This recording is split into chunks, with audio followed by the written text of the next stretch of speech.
दिल्ली में उन्नाव रेप कांड में सुप्रीम कोर्ट का बड़ा फैसला। उन्नाव रेप कांड में सुप्रीम कोर्ट ने बड़ा फैसला सुना दिया है। दिल्ली हाईकोर्ट के आदेश पर सुप्रीम कोर्ट ने रोक लगा दी है। दिल्ली हाईकोर्ट ने उन्नाव रेप के आरोपी को जमानत दी थी, अब उस पर सुप्रीम फैसले के बाद रोक लग गई है। दरअसल ये मामला मई 2017 से रेप कांड का जुड़ा हुआ है। कुलदीप सेंगर बीजेपी के पूर्व विधायक उन्नाव से और उन पर ये आरोप लगा। और इस पूरे प्रकरण में अगर बात की जाए तो पीड़िता के पिता ने आत्मदाह किया, उसके बाद लगातार उसकी मां और वो न्याय की गुहार कर रहे थे। लेकिन अब सुप्रीम कोर्ट ने दिल्ली हाई कोर्ट के उस फैसले पर रोक लगाई जिसमें कुलदीप सेंगर को जमानत दी गई थी। यानी कि अब कुलदीप सेंगर को फिलहाल राहत मिलती नजर नहीं आएगी। सबसे बड़ा फैसला सुप्रीम कोर्ट का। कुलदीप सेंगर वो नाम जो पहले बसपा में रहे, फिर समाजवादी पार्टी में और अब बीजेपी से भी संबद्ध रहे, लेकिन अब पूर्व बीजेपी विधायक ने कहा जाता है। कुलदीप सेंगर अपना वर्चस्व रखाते हैं उन्नाव में और इन पर यह आरोप है कि दुष्कर्म का। तो दिल्ली में उन्नाव रेप कांड में सुप्रीम कोर्ट का यह बड़ा फैसला आया है। उन्नाव रेप कांड में सुप्रीम कोर्ट ने कुलदीप सेंगर को राहत नहीं दी है। दिल्ली हाईकोर्ट के फैसले पर रोक लगा दी है। और सुप्रीम कोर्ट सख्त आवाज में ये आदेश दे दिया है निचली कोर्टों में कि अभी किसी भी मामले में उस अपराधी को जेल से बाहर नहीं निकाला जाएगा। और जो ये ऑर्डर है उस पर स्टे है। अपोजिशन को उसमें काउंटर एफिडेविट फाइल करने का टाइम मिला है और तब तक के लिए उसको किसी भी मामले में छोड़ा नहीं जाएगा, बाहर नहीं निकाला जाएगा। ये सुप्रीम कोर्ट का आदेश है और स्टे है हाईकोर्ट का। इससे फैसले से अभी तक के लिए जो इंटरिम प्रोटेक्शन राहत मिला है उसके लिए हम लोग संतुष्ट हैं। आगे भी सुप्रीम कोर्ट से पूरी न्याय की उम्मीद है। न्यायपालिका पे भरोसा है पीड़ित परिवार को और पूरे पीड़िता को। मैं एडवोकेट हेमंत कुमार मौर्य और एक एडिशनल में कर रहा हूं कि उस परिवार को अभी भी थ्रेट मिल रहे हैं।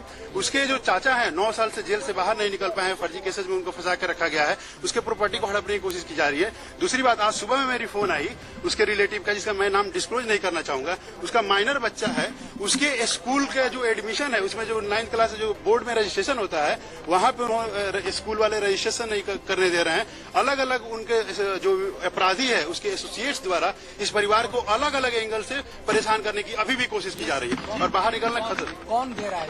ये अपराधी के एसोसिएट्स हैं जिनका नाम तो नहीं, लेकिन वो अलग अलग तरीके से सुप्रीम कोर्ट ने आज मेंशन किया। नहीं, सुप्रीम कोर्ट में लिस्टिंग हुई थी, सीबीआई ने फाइल किया था उसके जो हाईकोर्ट में रिलीफ ये चीज तो मेंशन नहीं, ये सेपरेट चीज है। उसके लिए हम जो लीगल प्रोसीजर है वो हम आगे देखेंगे। तो दिल्ली हाई कोर्ट ने उन्नाव रेप के आरोपी को जमानत दी थी। अब सुप्रीम कोर्ट का फैसला आने के बाद ये तो तय हो चुका है कि अब कुलदीप सेंगर को राहत नहीं मिलने जा रही है। सुप्रीम कोर्ट ने दिल्ली हाई कोर्ट के आदेश पर रोक लगा दी। ज्यादा जानकारी के लिए हमारे वरिष्ठ सहयोगी रमाकांत सिंह हमारे साथ फोन लाइन पर जुड़ गए हैं, सीधे उनका रुख करेंगे। रमाकांत जी, क्या कुछ जानकारी है इस पूरे प्रकरण में? ज्वलंत प्रकरण रहा 2017 का यह प्रकरण और अब दिल्ली हाई कोर्ट के आदेश पर सुप्रीम रोक के बाद अब आगे क्या, विस्तार से जानकारी दें। जैसा कि मैं आपको बताना चाहूँगा, जिस हिसाब से दिल्ली हाईकोर्ट ने सजा पर फौरी तौर पर रोक लगाई थी और इतना ही नहीं, जो उन्नाव रेप के आरोपी हैं कुलदीप सेंगर, उनको जमानत भी दे दी थी। तो इसको लेकर के दिल्ली में नहीं पूरे देश में एक तरह से हलचल मची हुई थी। खासकर जो पीड़ित पक्षकार थे वो दिल्ली में इंसाफ की गुहार लगाते सड़कों पर उतरे हुए थे। तो इन सबको देखते हुए और साथ में फिर सीबीआई ने SIL दाखिल की थी, उस पर सुप्रीम कोर्ट ने सुनवाई की। न केवल सुनवाई की बल्कि उन्होंने तो दिल्ली हाई कोर्ट का फैसला था जमानत देने का, उस पर भी रोक लगाई है। और जो इनको उम्र कैद की सजा पर मुलतवी करने की बात उस पर जो थी उसको भी उन्होंने स्टे लगाया है कि अब उन्हें उम्र कैद की सजा भी बरकरार रहेगी और जमानत भी उनकी खारिज कर दी गई है। हाँ, इसके बाद सुप्रीम कोर्ट ने इतना जरूर कहा है कि पीड़ित पक्षकार यानी कि जो आरोपी हैं कुलदीप सेंगर, उनको अपनी सफाई में कहने के लिए 4 हफ्ते का समय जरूर दिया है। सौरभ। रमाकांत जी, सवाल यही है कि 4 हफ्ते का समय तो दिया है, लेकिन अब सवाल यह है कि कई आरोप हैं पीड़िता के परिवार के, लंबे समय से परेशान करने का आरोप है। कानूनी विकल्प के तौर पर क्या कुछ और विकल्प कुलदीप सेंगर के सामने अब फिलहाल इस सुप्रीम फैसले के बाद नजर आते हैं? क्योंकि सुप्रीम अदालत के बाद तो कोई आधार नहीं रह जाता। लेकिन आप बता रहे कि 4 हफ्ते का समय दिया है, क्या कुछ वैकल्पिक तौर पर कानूनी वैकल्प इनके सामने हैं, कुलदीप सेंगर के सामने इस फैसले के बाद? देखिए, कुलदीप सेंगर इन 4 हफ्तों में हालांकि इन्हें जेल तो जाना ही पड़ेगा क्योंकि उनकी जमानत याचिका खारिज हो गई है और सुप्रीम कोर्ट ने क्योंकि रोक लगाई है हाई कोर्ट की, तो जेल तो जाना ही पड़ेगा। और साथ में जेल से बाहर नहीं आए थे, हालांकि जेल से बाहर आने की उम्मीद थी, लोग उसको उम्मीद एक उनकी खारिज हो गई है, साथ में उम्मीद खत्म हो गई है। और साथ में इसके साथ ये भी है कि इन 4 हफ्तों में कुलदीप सेंगर अपने जो वकील हैं उनसे सलाह मशवरा कर सकते हैं आगे सुप्रीम कोर्ट में किस तरह से अपना पक्ष रखना है, क्योंकि जो सीबीआई की तरफ से पक्ष रखा गया उसमें सबसे बड़ी दलील ये दी जा रही है कि जब पीड़िता का रेप हुआ तो उस वक्त उसकी उम्र 15 साल थी, वो नाबालिग थी, माइनर थी, तो उसको लेकर के पॉक्सको जो कानून की धारा 5 है उसको दिल्ली हाई कोर्ट ने आरोपी को जमानत देते वक्त ध्यान में नहीं रखा था। वही मेन एक जो था वो सुप्रीम कोर्ट की आधार बना जिसमें से वो रोक लगाई गई है। अब क्योंकि कुलदीप सेंगर को अपने सफाई में 4 हफ्ते का समय है, वो अपना पक्ष रखेंगे और किस तरह से अपना पक्ष रखते हैं ताकि सुप्रीम कोर्ट उनकी दलीलों पर विचार करे। रमाकांत जी, बड़ा सवाल है इस पूरे प्रकरण में, जिस तरह से एक तरफ कानूनी कार्रवाई चल रही, दूसरी तरफ पीड़िता के परिवार को लगातार प्रताड़ित किया जा रहा है, उसे परेशान किया जा रहा है। अभी हमने वकील को भी सुना, अधिवक्ता को भी सुना, वो भी ये बता रहे थे कि फर्जी केस में चाचा को उनके फंसाया जा रहा है, लगातार उनको प्रताड़ित किया जा रहा है, परेशान किया जा रहा है। इस मामले को पुलिस की कार्यशैली पर भी कई सवाल उठे हैं इस पूरे प्रकरण में, आपको भी पता है, हमने भी देखा है। अब आगे पुलिसिया कार्रवाई में क्या कुछ होगा, जो फर्जी केस में चाचा को फंसाने की बात की जा रही, जिस तरह से अधिवक्ता भी बता रहे हैं। पीड़िता के पक्ष की बात की जाए तो क्या सुप्रीम कोर्ट के इस फैसले से पीड़ित पक्ष को फिलहाल कुछ राहत की सांस जरूर ली होगी, ऐसा कहना गलत नहीं होगा? दोनों सवालों पर जवाब मैं चाहूंगा आपसे। आप कह सकते हैं, क्योंकि जिस हिसाब से बाहर आ रहे थे, क्या नाम है, उन्नाव रेप के आरोपी कुलदीप सेंगर दिल्ली हाईकोर्ट की जमानत मिलने के बाद, तो उससे एक तरह से पीड़िता और उसके पीड़िता के परिवारों पर एक दबाव था और खासकर एक आशंका भी थी कि एक तरह से फिर उनका क्या नाम है, शोषण और खिलाफ अत्याचार शुरू कर सकते हैं, यही सबसे बड़ी शंका थी।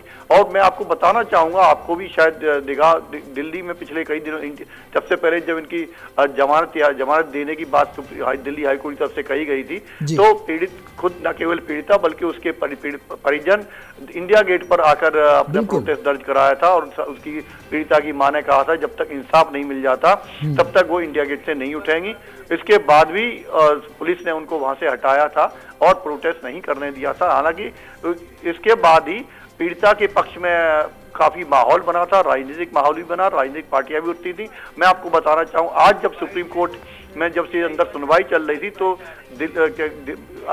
महिला कांग्रेस ने खुद प्रोटेस्ट किया था, बिल्कुल, तो उसके समर्थन में, और साथ में जो महिला कांग्रेस की अध्यक्ष है अलका लांबा, उन्होंने यहाँ तक कह दिया जब तक पीड़िता को इंसाफ नहीं मिल जाता या उस जैसे। रमाकांत जी, यहाँ पर मैं आपको रोकना चाह रहा हूँ, पीड़िता की बहन भी कुछ कह रही है इस पूरे प्रकरण में, सुप्रीम फैसले के बाद क्या कुछ कह रही है? खारिज भी करेगी, सुप्रीम कोर्ट के ऊपर मुझे पूरा भरोसा है।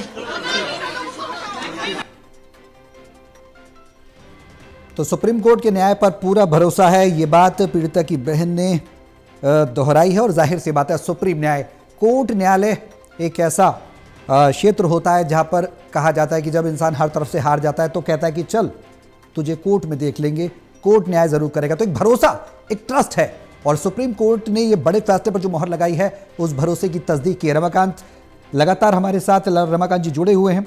रमाकांत जी, अब पीड़िता को थ्रेट्स भी मिल रही हैं, उसको लेकर भी आने वाले समय में कई शिकायतें जाहिर सी बात है पीड़ित पक्ष के द्वारा कही जाती रही है, आगे भी कही जाती रहेंगी, जैसे वकील भी, उनके अधिवक्ता भी बता रहे थे, अलग अलग एंगल से उन्हें परेशान करने की कोशिश की जा रही है। उसको लेकर क्या एक और प्ली देखने को मिलेगी? क्योंकि जाहिर सी बात है इस पूरे प्रकरण में शुरुआत में ये भी देखने को मिला था कि पुलिस ने जांच नहीं की थी, शिकायत नहीं दर्ज की थी, ये तमाम आरोप भी लगे थे पुलिस की कार्यप्रणाली पर भी। सौरभ, हम आपको बताना चाहेंगे कि ये एक हाई प्रोफाइल केस बन गया था और अभी भी हाई प्रोफाइल, जब जमानत मिली तो एक बार फिर एक हाइप पकड़ ली है इस केस ने। और इसमें न केवल पीड़ित पक्षकार हैं बल्कि राजनीतिक दल भी, चाहे वो भले ही उनके हित रहे हों, लेकिन राजनीतिक दल भी इसमें उतर गए हैं। तो इतना आसान नहीं होगा पीड़ित पक्षकारों को परेशान करना किसी भी तरीके से, क्योंकि अब पूरा केस मामला सामने आ चुका है, हाइप पे है। तो इसको लेकर अगर अगर कोई भी किसी तरह की कोई कदम कहीं से भी उठाया जाता है तो पकड़ में आ जाएगा। सुप्रीम कोर्ट की भी इस पर निगाह रहेगी। 4 हफ्तों में ये नहीं है कि सुप्रीम कोर्ट ने इन्हें जवाब देने के लिए हफ्ते समय दे दिया है तो सुप्रीम कोर्ट कहीं बैठ जाएगा, ऐसा नहीं होने वाला है। जहां तक पीड़ित पक्षकार को परेशान करने की बात है, वो अब इतना आसान कम से कम दिल्ली में तो नहीं होने वाला है।